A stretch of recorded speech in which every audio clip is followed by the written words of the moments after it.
Christian, Ndegonanga ya lobby. Bon, ce qui est information est vrai, que son âme repose en paix.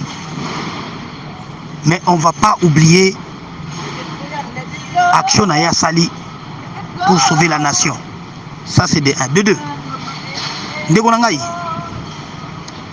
Koluka kosala force te.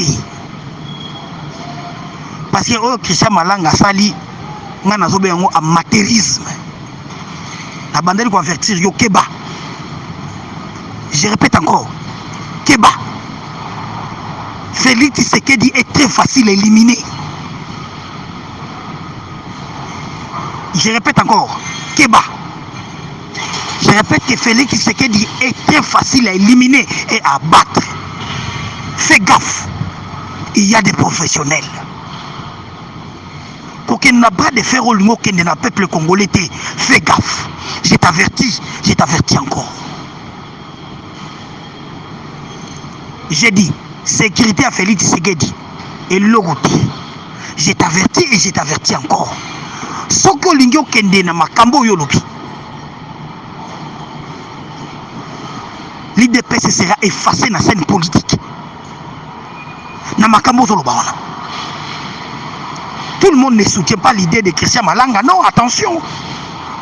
Il y a des professionnels. Et ceux qui Christian Malanga a contacté des professionnels. Balinga qui va canaliser. Babetaka coup d'état ndenge nini. À ça, l'amateurisme, on ne refuse pas, mais quand même à montrer patriotisme, malgré approche biaisée. Vous ne pouvez pas aller dans le camp militaire, dans le nombre de pour aller attaquer la présidence de la République. Ça, c'est être un fou. Et je lance un message à tous celui qui monte des cabales. Pour Félix Tshisekedi.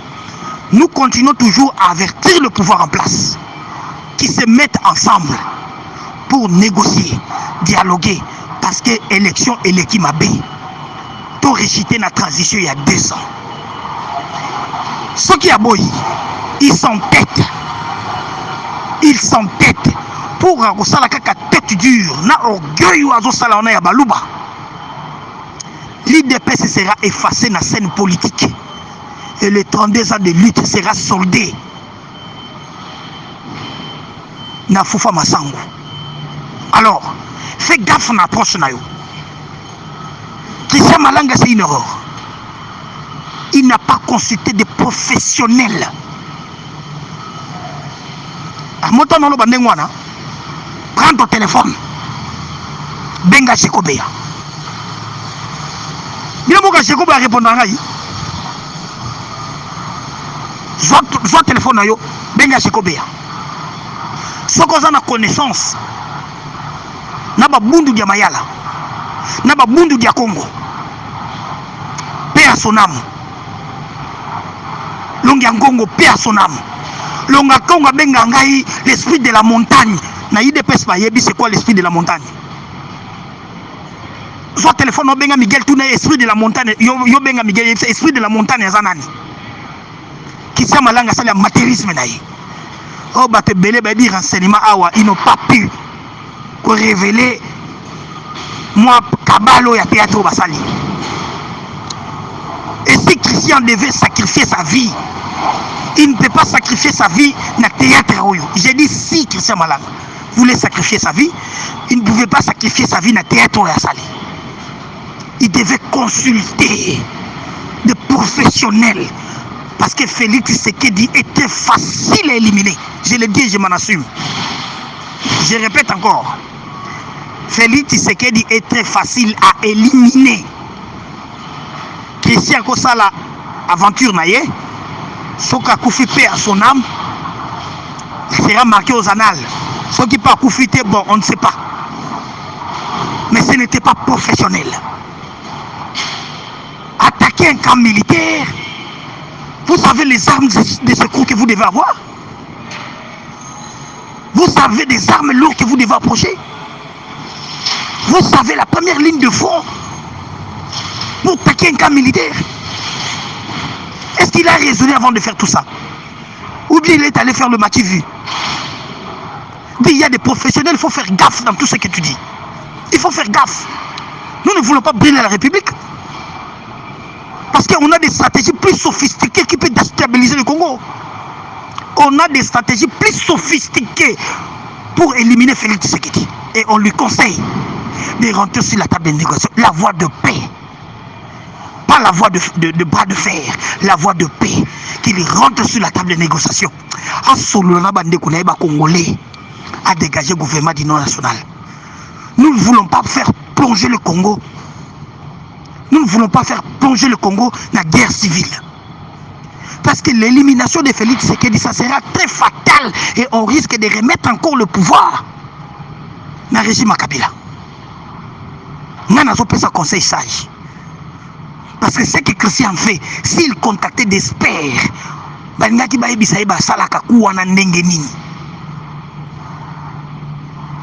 avant de faire tout ce qu'il a fait là, des professionnels, ils auront déjà à bombarder à distance. Je ne vais pas révéler d'autres secrets. Des professionnels vont déjà bombarder à distance, palais de la nation, ou bombarder comme militaire, mettre tout le monde en alerte. Les gens qui vont faire le combat sur place, ce seront ceux-là qui vont faire peut-être le ratissage. Ça, c'est l'amateurisme pur et simple. En tant que cas militaire, vous êtes un fou, bien comment? Et tout celui qui veut faire tous ces besognes que Christian Malanga a fait, moi, je ne vous conseillerais pas. Il y a d'autres stratégies sophistiquées. La technologie a avancé. Il faut demander de professionnels. Et je répète encore, Félix Tshisekedi est très facile à éliminer. Et par cette occasion, je vous le dis et je vous le répète, dites à Félix Tshisekedi, Nazo Pesa Mbela, Nazako Bangi ça a été. Je suis de l'UDPS. On s'est battu pour ne pas voir cet amateurisme, cet népotisme dans le pouvoir. Cet égoïsme dans le pouvoir. Le détournement dans le pouvoir. On s'est battu pour voir un pays qui respecte l'état de droit. On s'est battu pour voir la démocratie et le progrès social. On ne s'est pas battu pour nous avoir un bras de fer. IDPS a imposé. On ne s'est pas battu pour voir dictature au IDPS a imposé. Je répète encore, Félix Tshisekedi est très facile à éliminer. Christian Malanga n'a pas contacté des professionnels. Alors qu'on met ma bise, on a bras de fer Wanaté, c'est vous qui serez perdant. J'ai dit qu'on met ma bise, on a bras de fer Wanaté, c'est vous qui serez perdant. Il y a dit Arsenal et l'armée congolaise, nous savons l'arme de secours.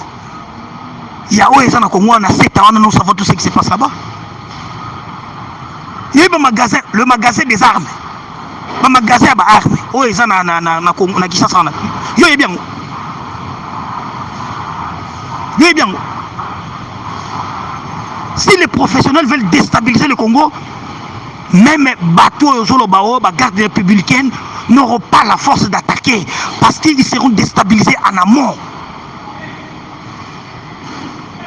Parce que les magasins armes, place aux armes, bombanito yebi. Alors fais gaffe dans ton approche, hein. Fais gaffe. Quand tu as besoin de bras de fer, fais gaffe. Il y a des professionnels qui savent comment faire plus mauvais, coup fatal dans le pouvoir. Oui. Je répète encore, il y a façon qu'on ça la coup fatal dans le pouvoir. Oui. Et je vous dis que Kabila n'était pas facile à éliminer. Mais Tshisekedi est très facile à éliminer. Il s'agissait seulement de contacter des professionnels. Si Christian Malanga devait sacrifier sa vie, pas dans ce sens-là. Fais gaffe. Philippe du Qatar. Voilà, Oeza combattant Patinzoko. Alors, on a honorable point pour la comboté pour les musiciens pour la campagne. Ozolo belasi que problème il y a Christian Mananga ndengeni gouvernement ebomi. Alors tikana bisayo d'abord ngambo ko était révolutionnaire était combattant nazali parmi ba jeunes ya liboso oyo ba ozaki kosima minduki pour ba ke nous attaquer Kabila. Alors, on a condamné acte au gouvernement Sali.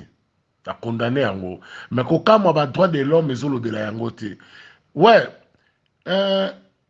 dizaines de 20 personnes ou 30 personnes. Gouvernement a coquille jamais Koboma Bango. Il fallait neutraliser Bango. Tout soit d'information que Batouana Baouti Wapi Nana Tindaki Bango. Mais quand moi, qu'on maîtrisait Christian Mananga, Basoda Gère Bakangiye, après que tout les des questions, allez babeti Massas Babomiye. Basu téléphone nae Babouki Yango. Et lingi déjà qu'on a kisake, une signe forte que le gouvernement a na kati ya masolo oyo. Ce qui est au président de la République a bien voté, mais ayeba que le gouvernement mobimba ba yeba ki Christian Mananga fala kota na Congo. Pourquoi bokangi mutu?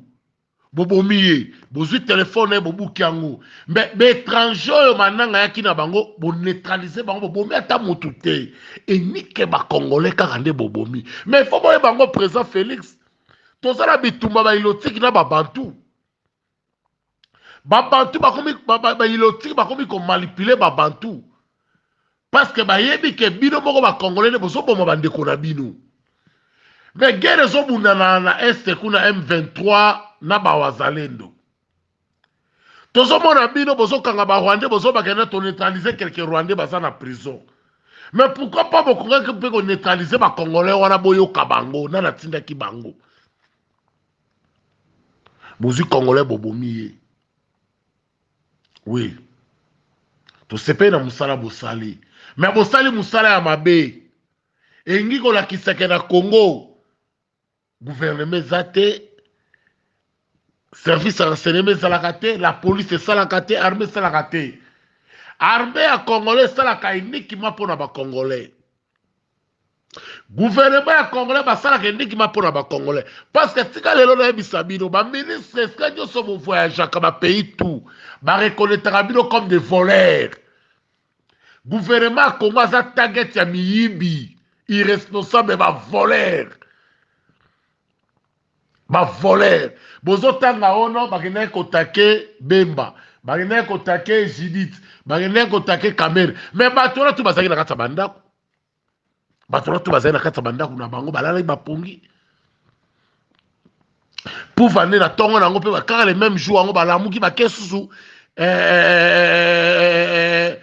mortuel ya Moïse Mbiye un PD moko ya pasteur un illuminati Satan, dans la cérémonie que c'est dans le stade des martyrs, pour la relaxation, nous commençons à faire, il y a des ndoki, il y a des démons. Coup d'état salami na Congo, peuple a négligé coup d'état, peuple a qu'il y a un concert, il y a Satan. Pour la relaxation, bolingo, le peuple a bandé qu'on peut sa Félix, peuple a bandé qu'on retire en haut. Kelingo la Satan a bomaki Félix, peuple a gasa la nema kele l'été. Et quand on attend au col bébé à musée le père tout peuple a une panique mais kokamo et lo kwane le kelinga président de la République balingi ba bomaye mais panique moko te le kina ville ki sasa peuple abimi na epe na tongo na kena ye concert ya Satan Moïse Mbiye na kata stade a saboter Félix c'est un sabotage mon frère. Il faut mutuna yo et ça là président Félix mutuna fait ça là. Boni ozo kangamana batakabila. Langage moko lobaka na biso soki bango bakitselaka mutu wana ba pantalon yona kamere bokitsa ba pantalon. Yona kamere bokitsa ba pantalon na Kenya. Esika bokina ko signer ben impact na bino na Kenya. Esika bolakisa na ba mitakala yona kamere. Lelo to moni yango yona kamere bolakisa na ba mitakala. Koka moi, yo président bangi ba attaquer mais olongoli makoloke kotala kamere na ndaku na ye. Heureusement peuple ça bongisela ki o cadeau na yo. Ye wana ndaku kwa moyibi, ndaku kwa moyibi. Mais carrément na yo président posa moyibi, peuple azo mbaga moyibi aketala ndeko ne moyibi. C'est-à-dire président Félix oza moyibi oke kotala ndeko no moyibi kamere. Ne fozala na soni, oliko kabwana kamere te pona nini. Bo sina ki ben parti na Kenya, botikala ki ba mitakala yona kamere. Mais libala na ona kamera biso to kokabola yango. Soke ko senga kamera kufa po yobela liboma, toza capable yobela liboma kamera ko kufa. na ben partout bo signer na Kenya. Congo eza bino te, Congo eza ba Congolais nyonso. Christian Mananga tiki message, une grande message. Rossi Mukenza tika quand le peuple gagne toujours. Le peuple gagne toujours. Christian Mananga lobby. Peuple azo souffrir. Peuple faut les mots de la mboka na yo. Ba manipuler bino te. Et ça ba message. Un opposé à 32 ans à lit. Ba simbela o manduki ba osala au coup d'état. Félix Seko osala le roté. Il repèse beaucoup limwa lokola un père à limwa na munoko munga. Un père kuta bandi ko zonga. Peuple bandi ko reconnaître muke. Mais il repèse na bité ba ko reconnaître bino wapi. Mais eloko moko na ko senga na peuple congolais. Bokota na coup d'état te, bosima manduki te. To bengana Kabila kaka na munoko na ba marche, na ba vidéo na ba audio yo. Kabila kendaka. Ba audio bosala atikana bisabino présence yo kaka yango. Nga pati nzoko ba yo kaka. Ba benga kanga na sala ba konzo ba benga kanga. J'ai des généraux ba benga kanga pati nzoko tiko sala makambo zo sala. Ba audio na bino ba yo kaka yango. Ba yo kaka nga sala ba konzo ba benga kanga. Eza pena ba konzo ba souhaitera nga. Basapotaka nga petit sala ozolo baba vérité toi kotika Félix c'est toi bana Félix te Félix akanga biso na kiss to belela ka béton zo bukana elinge koya to belela ka béton peuple azo souffrir na nzala ya kolia ezate ya komela ezate musala ezate courant ezate ma ezate bazo vivre na monde nini wana peuple azo vivre nango monde nini wana.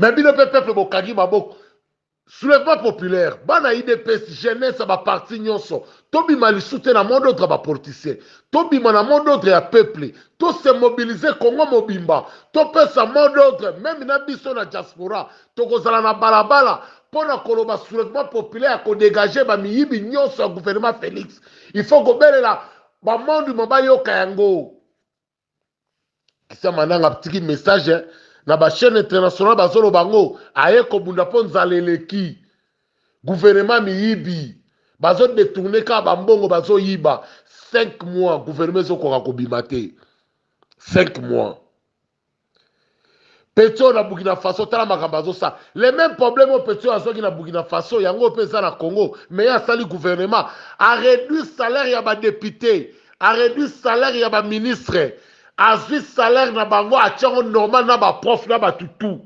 azui salaire ya bato basalaka bilanga ba fonctionnaire ba soda amatisi yango na graine ya ba civil amo futa ba civil mbongo apesi tous les provinces machine ya kosala bilanga na mbongo mais oya bino Congo ezaka ezokotaka na poche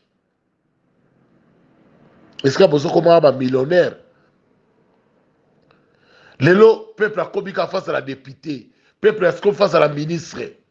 5 mois, gouvernement bimarate, ba boycotté, ba kangio. Et Zalaga Libosote, Kabila a bloqué. Si ko Kabila za Kamere, Kabila za Bayat, Kabila za Mboso. Kasi ba wana bata Kabila ba bloqué yot. Depuis l'histoire à Congo, c'est la première fois tout le monde a gouvernement, présent prêté seulement 5 mois comme ça gouvernement. Mais tant que il y a une construction, mais tant que il y a un gouvernement, il y a une construction bloquée. Pour attaquer Rwanda, construction. Au moins, dans le ministre de Sabino peuple, Rwanda koki kobeta ba bombe na goma biso tout tokufi. Gouvernement ko agir parce que construction na biso et lobby soki bazo take bino na ba pays voisins boza na droit à kobeta manduki construction na biso lobby toza na droit ko fongola ba frontière ba ya ba boma biso ba congolais nyonso ti jusque Sénat na parlement ko fanda de biso to ko appliquer. C'est ça la construction à Félix soit lobby. Na minute so Rwanda ko ko boma biso nyonso construction na biso pekisi to zo sa minduki to beta na Rwanda. Construction na biso pekisi construction na ya Félix. Mais pour la koyiba ba mbongo ba Peter Kazadi ba Nicolas Kazadi peuple tikana bisabino lelo ko bokango na matoi. Depuis Félix depuis Kabila zo pouvoir nanu ba noma congolais te batu tout basala sont des étrangers. Même bato basala gouvernement Félix bango tout basala étrangers congolais azate. Pour vendre ba bomi congolais mananga ba protéger les étrangers. Pour la Kisabino, tout basala na gouvernement Congo, basaba congolais te bino boyeba bango teke ba congolais.